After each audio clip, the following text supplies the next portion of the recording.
আসসালামু আলাইকুম। একজন সাহাবীর রাতে ঠিকমতো ঘুম হতো না। তিনি ঘুমানোর অনেক চেষ্টা করতেন, অনেক দোয়া পড়তেন, তবুও তার ঘুম আসতো না।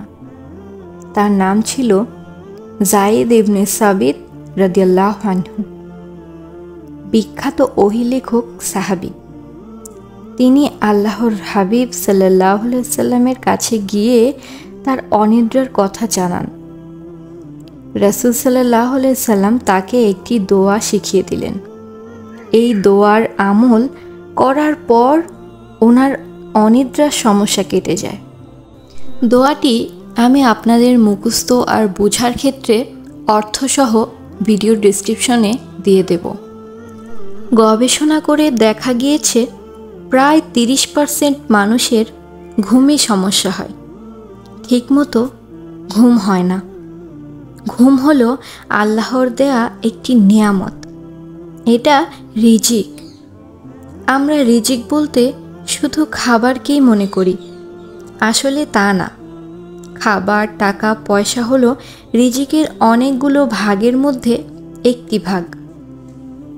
এর বাইরেও অনেক রিজিক আছে, যেগুলোকে আমরা রিজিক মনেই করি না।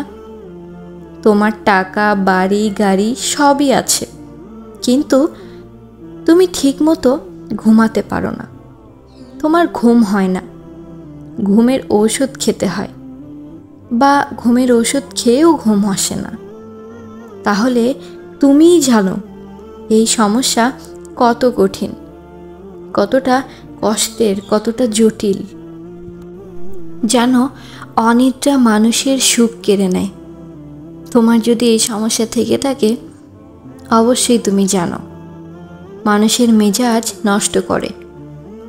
অনিদ্রার অনেকগুলো কারণের মধ্যে অন্যতম একটি কারণ হলো জিন জাদু সংক্রান্ত সমস্যা।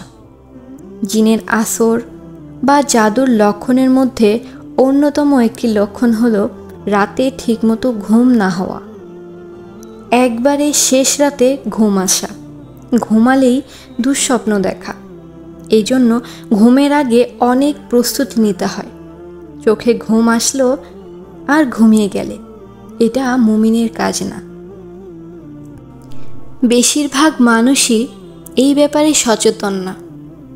আমরা ঘুমের ব্যাপার নিয়ে অনেক গাফিলতি করি। আমাদের রাত পার হয় হয়তো ফোনের আলোতে, না হয় গান শুনতে শুনতে। কিন্তু এটা আসলে ঠিক না। রাতে 2টা-3টা পর্যন্ত ফোন চালিয়ে পরবর্তীতে দেখা যায় আমাদের আর ঘুম আসে না, যার কারণে আমরা ঔষধের ওপর নির্ভরশীল হয়ে পড়ি। একসময় ঔষধও কাজ করে না, কাজে আসা বন্ধ করে দেয়। ঘুমের আগে যা যা করতে পারো, তুমি যদি ওযু করে ঘুমাও, তাহলে সারা রাত ফেরেশতা তোমার জন্য হেফাজতের দোয়া করবে। বিছানা ঝাড়ু দিতে হবে এবং ঘুমের পূর্বে আল্লাহুম্মা বিসমিকা দোয়াটি পড়তে হবে। ডান পাশ হয়ে ঘুমাতে হবে, এটা সুন্নত। আয়াতুল কুরসি পড়ে ঘুমালে জিন শয়তান তোমার কাছে সকাল পর্যন্ত আসতে পারবে না। সূরা বাকারার শেষ 2 আয়াত আমানা রাসূলুহ পড়লে এটা তোমার জন্য যথেষ্ট। সূরা ইখলাস, সূরা ফালাক, সূরা নাস পড়ে হাতের তালুতে ফু দিয়ে পুরো শরীর হাত বুলিয়ে নিতে হবে। এক কথায় মাসেহ করে নিতে হবে। ঘুমের মধ্যে আমরা যে দুঃস্বপ্ন দেখি, এই দুঃস্বপ্ন শয়তান আমাদের দেখায়। তোমার যদি ঠিকমতো ঘুম না হয়, আর এটা যদি নিয়মিত হয়, তুমি যদি নিয়মিত দুঃস্বপ্ন দেখো, তাহলে এসবের পেছনে জিনের আসর, কালো জাদু থাকতে পারে। তাই ডাক্তারি চিকিৎসার পাশাপাশি বেশি বেশি আমলের ভেতর থাকো। কোনো খারাপ কিছুই তোমার ক্ষতি করতে পারবে না, কারণ তোমার হেফাজত করবেন স্বয়ং আল্লাহ।